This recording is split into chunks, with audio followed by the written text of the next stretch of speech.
I have to be really careful with my words here, okay? Because I don't want to like get canceled. I mean, it's a small YouTube channel, who knows? But do the Orientals, do people in the Middle East, do they have a point of treating women like property? And because they treat women like property, they're not allowed to vote.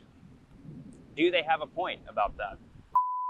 Okay, mandatory Ubermensch pose for Daddy Nietzsche before I get canceled. Hi, welcome.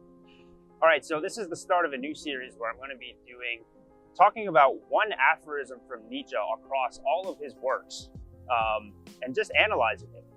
You know, for me, that's the best way that I've been taught to study Nietzsche, is just study him one aphorism at a time. He's so dense in terms of the stuff he talks about that it's better to just take it one aphorism at a time. As he famously has said, he can say more in a sentence than somebody else can write an entire book, which is definitely true. So we're going to start off with a bang. We're going to be talking about why Nietzsche doesn't think women should be able to vote.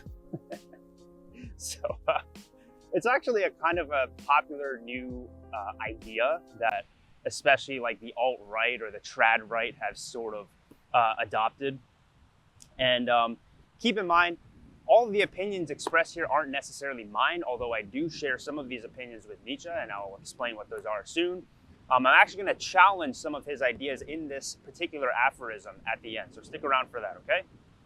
So if anybody who's watching this is a feminist or not a misogynist, then just stick around for that, all right? Anyway. I mean, unless you just want to do the classic YouTube thing of just getting triggered by the title and demonizing me and thinking I'm a terrible person, then you can do that too, whatever. I can't stop you. All right, so here we go. I'm going to read it off real quick, okay? Luckily, this is a pretty short aphorism. So this is aphorism 238 from Beyond Good and Evil.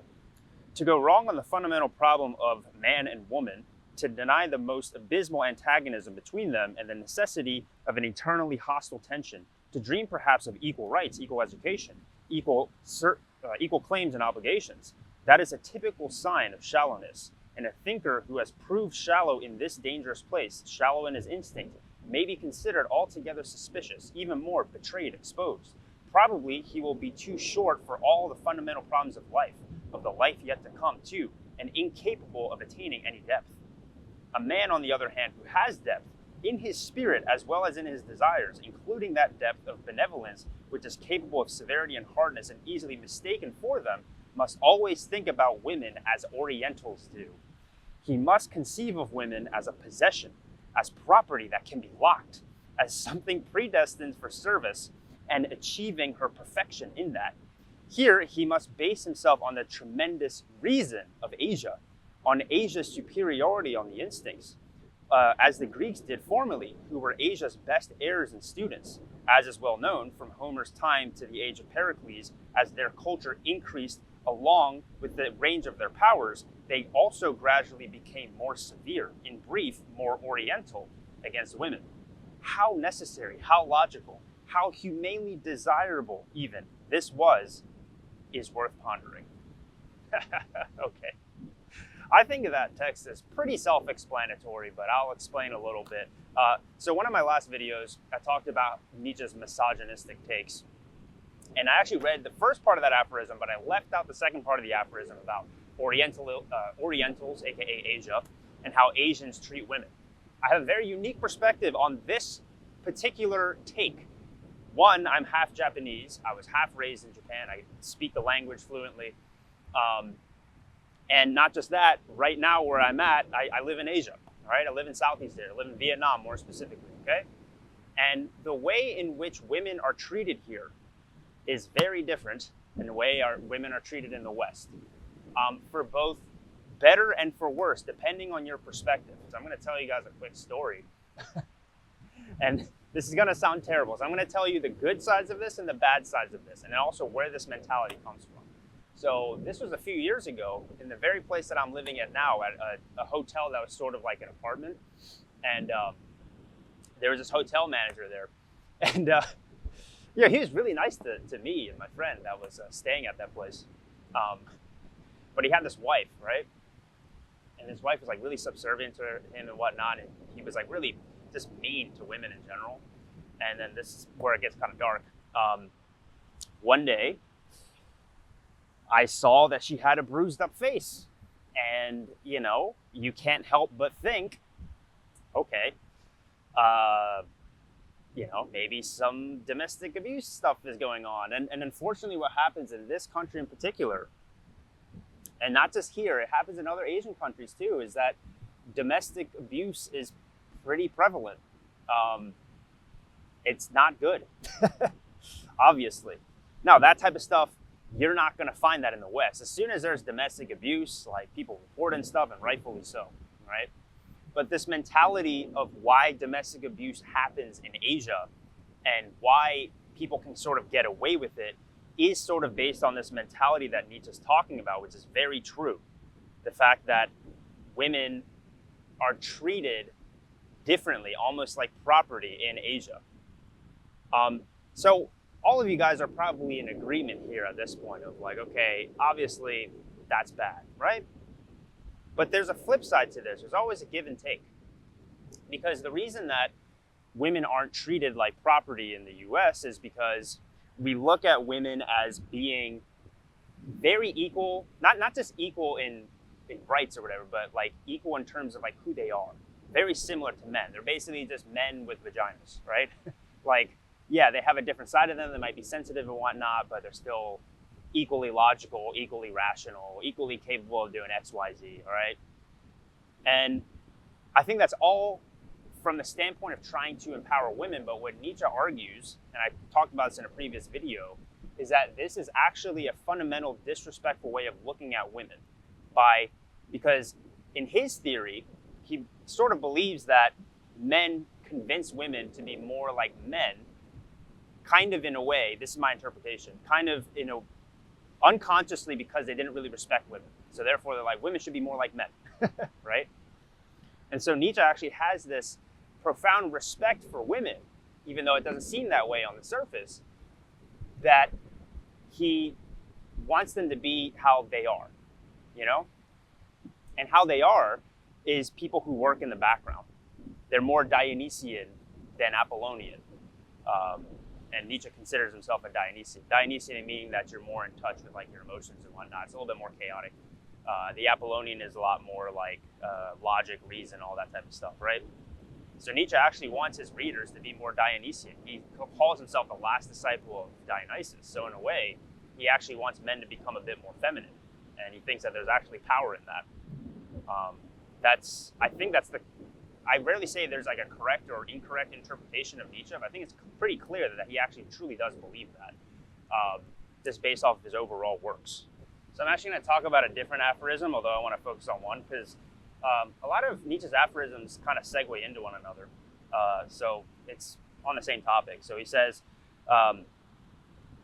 he talks about all the things I was just saying, and then he says, what is the meaning of this if not a crumbling of feminine instincts, a defeminization? To be sure, there are enough imbecilic friends and corrupters of women among the scholarly asses of the male sex who advise women to defeminize herself in this way, to imitate all the stupidities with which man in European manliness is sick. They would like to reduce women to the level of general education, probably even of reading the newspaper and talking about politics. Here and there, they even want women to turn into free thinkers and scribblers, as if a woman without piety would not seem utterly obnoxious and ridiculous to a profound and godless man.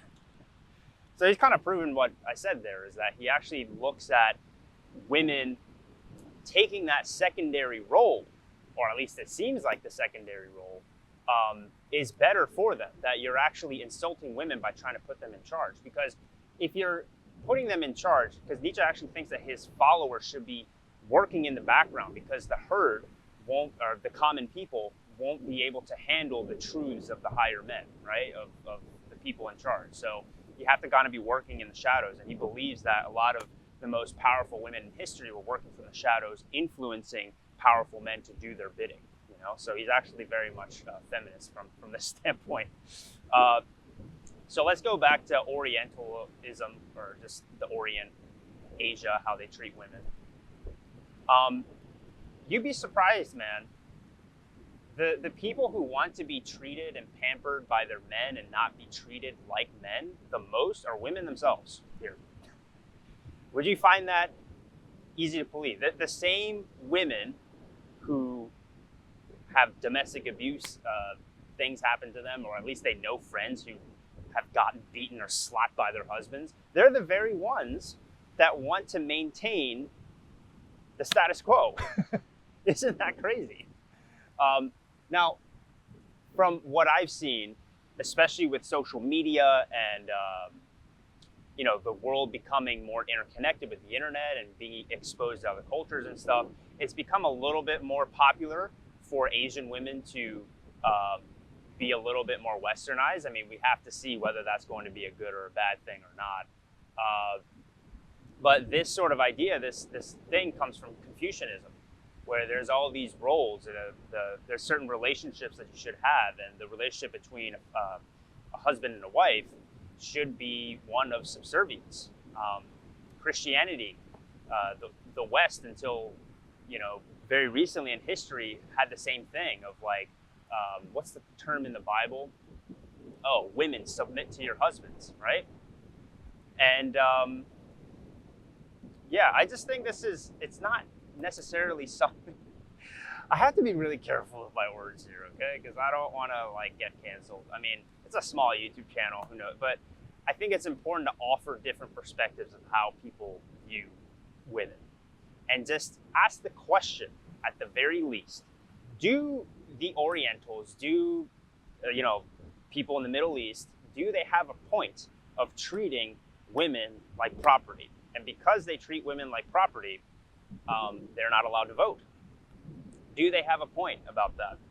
If we assume that a woman in her feminine, as Nietzsche describes it in Beyond Good and Evil, is somebody who is very emotional, in tune with their emotions, like a cat. They have their hot and cold states and whatnot.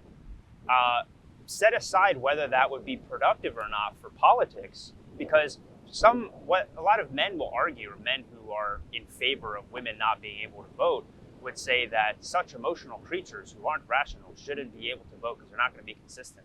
I think, that's one way to look at it. I think another way to look at it, if you're purely looking at it from the lens of what is going to help women out, what contributes to the mentality of women in the Orient, so basically Asia, women in the Middle East being the ones saying that they want to maintain the status quo. Well, think about the responsibility that you need to have by being in command. And then also, if we're just taking it purely from a Nietzschean framework of, everything is about power, right? Or everything is about expression. Well, you're going to be able to express your power the best based off of your own personal talents if you are able to work from the background, right? And that's why this passage is very difficult to read, because you have to understand what Nietzsche thinks, his overall project, and what he thinks about human beings, and what he thinks people truly value, and how power really works, and how humans really interact with each other, before you can do a really good analysis of what all of this really means. So if you're operating off of the assumption that it's better to be logical, it's better to be rational, it's better to be in charge, it's better to, from a public perception, have power and influence, than to be working in the background, then it makes sense that you'd be like, you're disempowering women, you're objectifying them, you're looking down on them. But if you reverse that sort of way of thinking, which is very common with what Nietzsche talks about in his writings, is really completely flipping around assumptions that we all have, is that maybe the ideal state to be in is to be working in the background, to be the secondary role, because the secondary role influences the primary role. A lot of times without having the repercussions of what could happen in the primary role, or the consequences if you screw up. So somebody that he talks about in another aphorism is this French aristocrat, I believe it was Madame Roland, who was a very influential wife of a politician. and she was like, doing all these chess moves and stuff in the background during the French Revolution. And but then eventually she started to become more like outward, like more well-known, more explicit that she was doing stuff. And then when she started doing that, that's when she got the guillotine, right? So in a way, this sort of way of thinking of the women being in that secondary role, you could argue is actually not just better for them, but it's not just better for men, it's better for them as well. And so that mentality, yes, unfortunately, whenever you say explicitly that there's a head of a household, that the wife is property, sometimes people are going to abuse that power, lesser men, I should say, and do things like beat their wives, right? But also at the same time, that mentality allows women to operate in the shadows and operate in the background to influence the men. There are a lot of women, some of which we know and a lot of which we don't know, who were influencing powerful men to do their bidding all throughout history. It might not sound very empowering to say like, oh, well, women's gift is being manipulative and being able to manipulate men. But that is women's gift. Women's gift is being extremely socially savvy. Socially savvy to the point where, there's this funny thing that happened. I was on this tour once throughout Thailand, like 5 years ago. And there was this girl that I liked, and there's this other girl that I was friendly with. And I would hang out with them individually. And the last day of the tour, I come to find out they absolutely hated each other. I had no idea, dude, no idea. But then when she pointed out, I was like, or one of them pointed out, because one of them said it, and then I was kind of subtly implied that, like, hey, what do you think of this person later on? She's like, oh, I hate her. They never talked to each other. So I was like, okay, that actually makes sense. So really what was happening, which I never saw, is that they were just making these faces or glaring at each other in some way.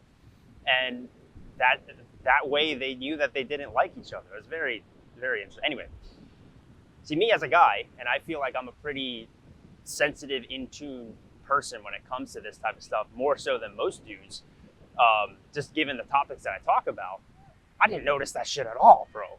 And so women are able to do that, like just naturally. These are just two random girls, I guess they're pretty smart, I don't know, but it's like something that all women know how to do.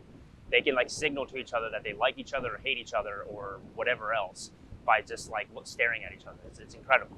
Just sub-communicative type of stuff, right? So that goes to show what women's power is. Now, that sort of power goes away if they are in the foreground. They should be in the background. And they're able to be in the background if they are in a society, in a culture that says that they are the secondary role. And in a way, let's just say that, weird scenario, but let's just think about it as a thought experiment. Imagine that women secretly have like 100 points higher of an IQ than men, okay? Let's just think about it that way. And they understand that having that secondary role actually allows them to have more power without the consequences of having, if you screw up, like getting guillotined or dying or whatever. Doesn't it make sense that they would choose to have that secondary role? We automatically think that it must be men that says, we're in charge, women, you're not in charge.